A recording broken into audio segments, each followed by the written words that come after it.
Welcome to art sparks once again. आज हम बनाएंगे 3D aquarium scene with the cat. सबसे पहले एक वाइट पेपर लें और उसे गोल शेप में कट कर लें ताकि बैकग्राउंड बन सके। फिर एक ब्लू पेपर लें और उसे गोल शेप में काट लें, मगर ऊपर का हिस्सा वी कट करें ताकि पानी जैसा लगे। इस ब्लू शीट को व्हाइट पेपर के ऊपर पेस्ट कर दें। अब छोटी सी कलर्ड पेपर की स्ट्रिप्स कट करें। इसको एक साइड से दूसरी साइड तक ले जाएं ताकि गोल सिलेंडर शेप में चिपका सकें, और फिर गूगली आइज को फिश के फेस पर लगा दें। फिर फिश की टेल अलग से कट करें और उसे भी चिपका दें।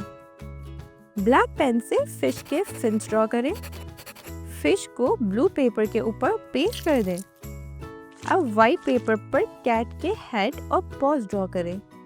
इन दोनों चीजों को अलग से कट कर लें। हेड के पीछे व्हाइट पेपर की पतली सी स्ट्रिप चिपका दें जो मूवमेंट के लिए है। बिल्ली का हेड जो स्ट्रिप के साथ है उसे ब्लू पेपर के नीचे लगाएं ताकि ऐसा लगे कि बिल्ली छुप रही है और पानी में झांक रही है। पॉज को ब्लू पेपर के ऊपर पेस्ट करें ताकि लगे कि बिल्ली पानी को पकड़ रही है। अब एंड में एक ब्लैक पेन से कुछ बबल्स और प्लांट ड्रॉ करें ताकि एक रियलिस्टिक लुक आ जाए। और हो गया तैयार आपका मजेदार 3D सीन। एक शरारती बिल्ली जो पानी में झांक रही है, कुछ क्यूट फिशेस और एक खूबसूरत एक्वेरियम।